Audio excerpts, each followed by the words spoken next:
But there are a few essentials. A bat, a pitch, a ball, some fielders, and plenty of refreshments. Enjoy the cricket with Angostura Chill. Angostura Chill, the official refreshment partner of the Hero CPL T20.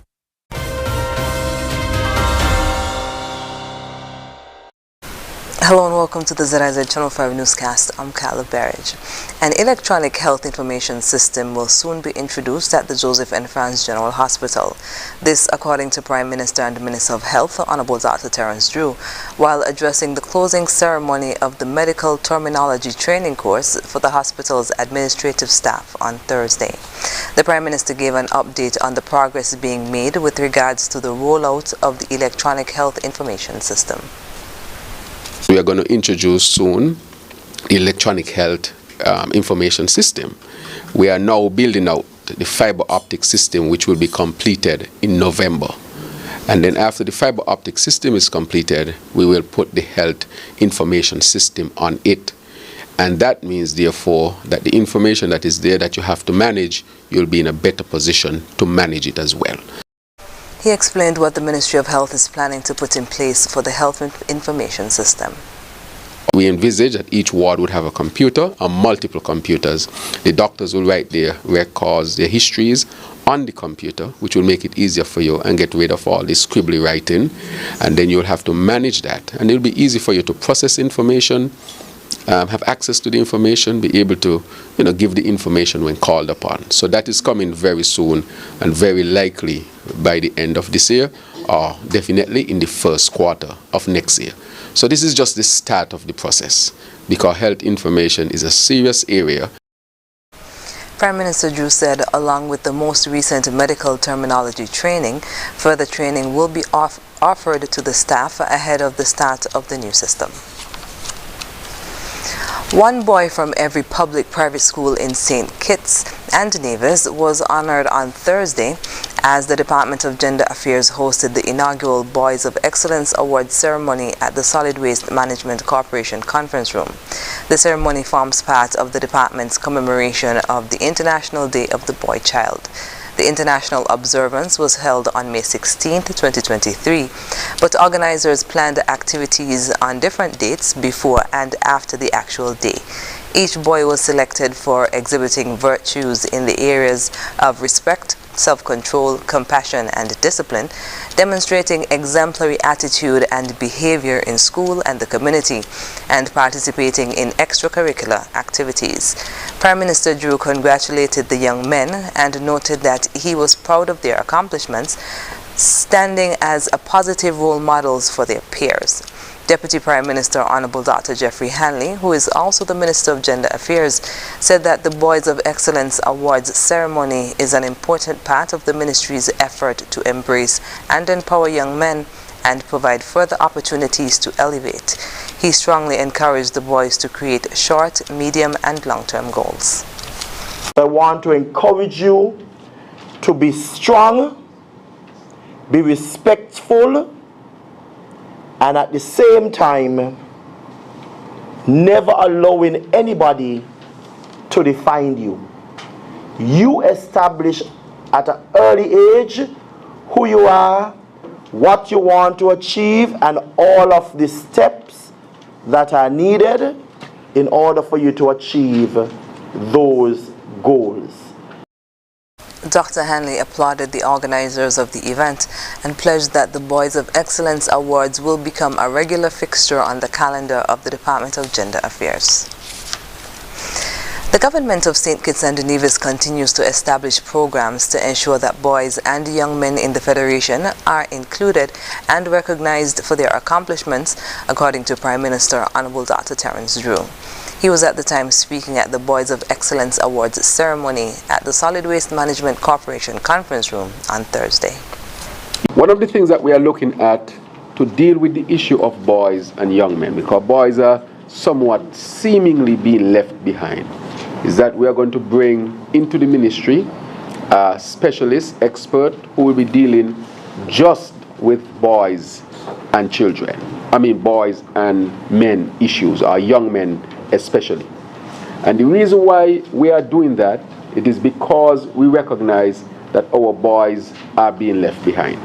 And so that is why we said that this will be a staple event where we would have our young men, our boys being recognized every single year at events like these. Prime Minister Drew said that in addition to ensuring boys and young men are included, the government will also look to create inspiring and appropriate spaces for them to engage and make meaningful contributions to society. One of the things that we want to do is to make sure that there is a space where every boy is being accounted for. There is no boy in any community who should not be accounted for. We need to know if he's going to Sunday school or to some religious service for his moral grounding. We need to know if he's part of any social club within the community.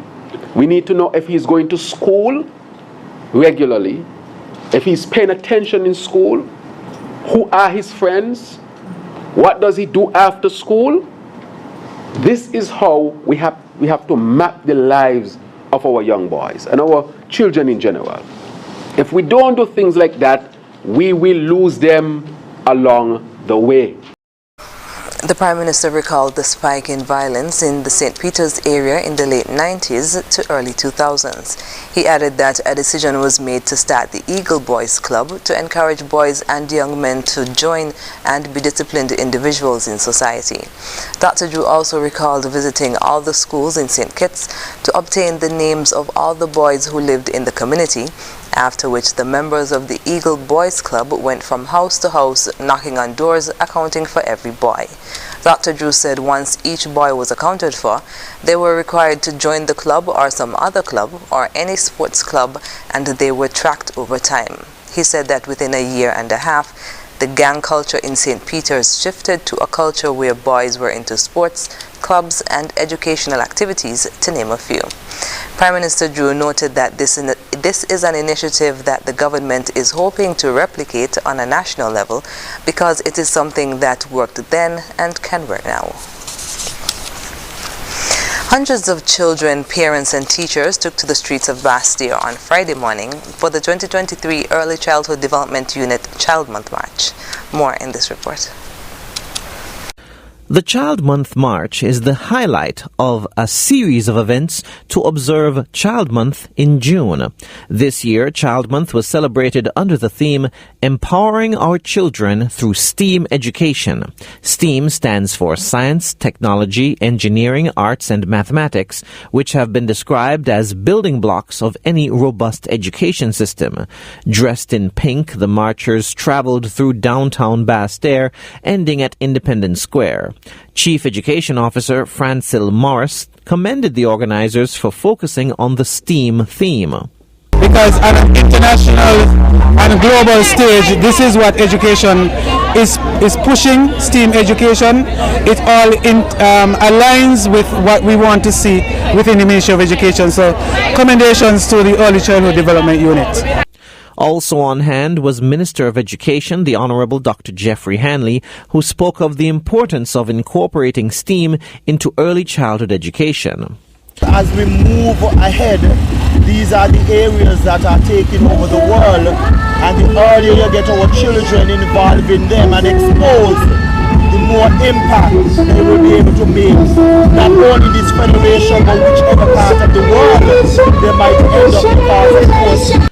Other activities planned for Child Month included a soup affair, staff appreciation, a dance concert, and a zonal sports day. Jason Davis for ZIZ News. After the break, Andrew Abraham is the new president of CFBC, and ACE participants praised the program. Stay with us.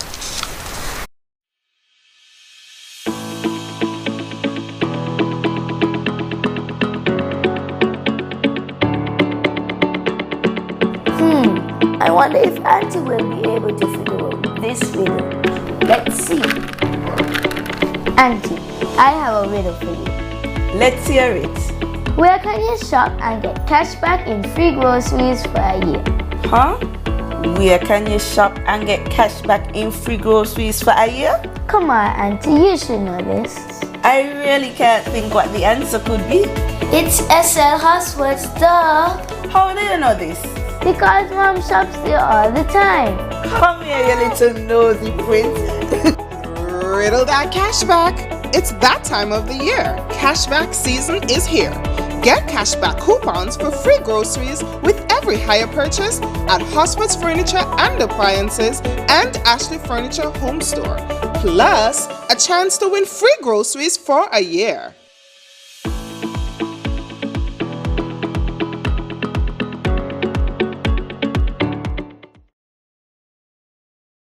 $50,000? $50,000? $50,000? Win big with TDC! Win up to $50,000 cash in the TDC Mega Rewards Mega Raffle! To enter, you must be a Mega Rewards member or sign up to TDC Mega Rewards Loyalty Program. Shop at our TDC retail stores or online at shoptdcgroup.com to receive one entry for every $250 spent. Draws take place from July to November. Win $10,000 every month with your entry rolled over so you can win, and win even more. Yes, this is 50. Terms and conditions apply.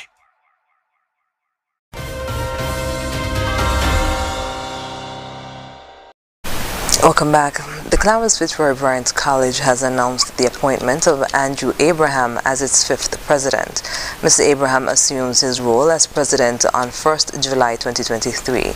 Mr. Abraham earned an Associate of Applied Science in Environmental Technology from Utah Valley State College before earning a Bachelor of Business Administration in Computer Information Systems from Midwestern State University. Mr. Abraham also holds a Master of Business Administration in Management from the University of the Virgin Islands. Currently, he is a PhD candidate at the University of the Virgin Islands in Creativity, Leadership, and Innovation for Change. Mr. Abraham brings with him experience in Infrastructure Communication Technology Organization project coordinator for JP Morgan Chase and International Business Machines IBM. The CFBC congratulates Mr. Abraham on his new role as president and wishes him every success as the college seeks to be always striving for excellence. Participants of the ACE program that was organized by Bryce Roberts Business Consulting Services and HSO Trading Incorporated are praising the program. A graduation and pinning event was held on Thursday at the Shadwell Great House, at which participants spoke. According to participant Janaya Huggins, the ACE concept encourages holistic improvement. The concept of ACE is to help youth and or young adults be more attentive by paying more attention to persons and helping others around them. C, committed, setting your mind on something and being dedicated and honoring your work. And E, emotionally competent, having the ability to express their emotions responsibly and responding to the emotion of others. ACE also helps to develop skills necessary to become more influential persons and effective leaders, and also help in building up an individual's self-esteem and self-confidence. Other participants also shared the impact of the self-improvement program. The concept of ACE thinking has allowed me to work on alleviating my anxiety to better establish better communication skills with my family, friends, and others. This was done by using the breathing techniques and affirming myself with the copious words and ideologies given, such as connecting our body, mind, and soul. Using the ACE concept has helped me to improve certain things about myself. Attentiveness is one of the things I lack. I have recognized that and have started working on improving that aspect of my life, with also being an advocate for my friends and encourage them to do what is right.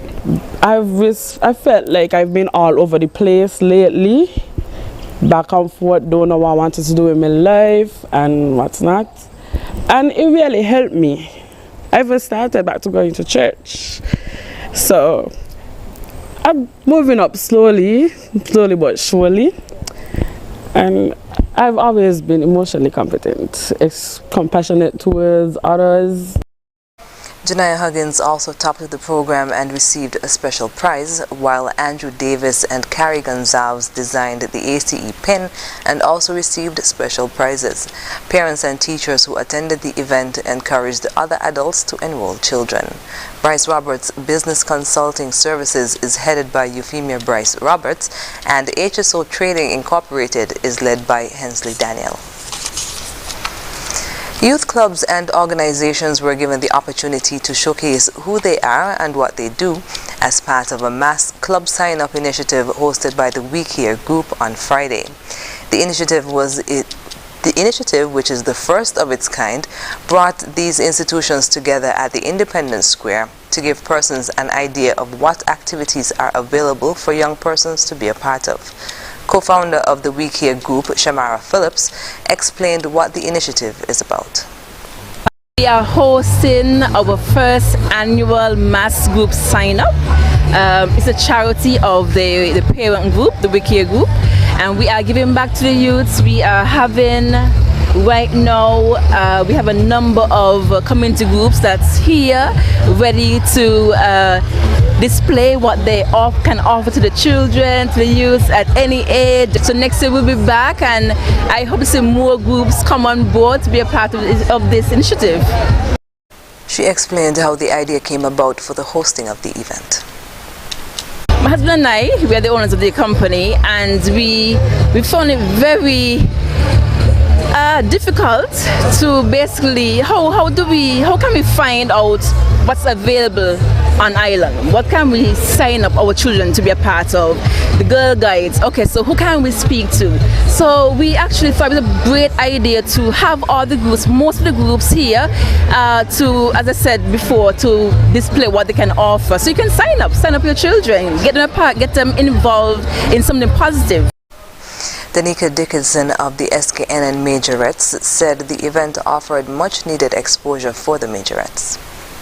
It has been beneficial. It has given us a way to get exposure, and as I was saying, there was a children's match, so all the children got a chance to see about majorettes, because not everyone knows how to get into majorettes. They see us on the street, but they don't know how to sign up. Lance Corporal D'Angelo Thompson and Private Oriel Hector of the St. Kitts Davis Defense Force Cadet Corps said the event gave the opportunity to explain what the Cadet Corps does. We are here to represent the Cadet Corps and show what we do and what we teach. So we have the weapons, the rifles, where we show you how to properly handle the rifles, and maybe how to shoot. It really exposes the public to what the Cadet Corps is about. Over the years, the narrative have been that the Cadet Corps is just come, you shout after, this and that. And yes, there is a strict part to it, but we also show you that it could be fun to not just the youths, but to everybody who come and participate with the Cadet Corps. The We Care Group Mass Club Sign-Up Initiative saw the participation of youth clubs and organizations, including the Girl Guides, Cadet Corps, Sasha the Artist, Asara Murray Institute of Music, and the SKNN Majorettes. Minister of Agriculture on Nevis, Deputy Premier Honorable Eric Evelyn, has said that by establishing a broiler industry on the island of Nevis, the government is creating opportunities for persons to reap the financial rewards of engaging in the rearing of chickens for meat. He was speaking during a ceremony on Tuesday to break ground to signal the beginning of the construction phase of a poultry processing plant at the Prospect Industrial Site. The Ministry of Agriculture has identified 60 acres of land at Webb's Estate in St. George's that will be made available for the purpose of poultry farming. With a local poultry processing plant to supply chicken meat in the Federation, Minister Evelyn pointed out that this initiative has the potential to redirect millions of dollars being spent to import chicken into the hands of local stakeholders, thereby expanding the Nevis economy. This is also in keeping with St. Kitts and Nevis's thrust to achieve the CARICOM 25 by 2025 initiative, where CARICOM heads of government committed to reducing the region's food import bill by 25% by 2025. The Department of Agriculture aims to have the first phase of the building and equipment installed in approximately 4 months. The NIA has so far invested US $286,800 in equipment for the plant, which is being stored at the Seaport facility at Long Point. When completed, the facility will have the capacity to process 800 birds per hour. Come up in regional news.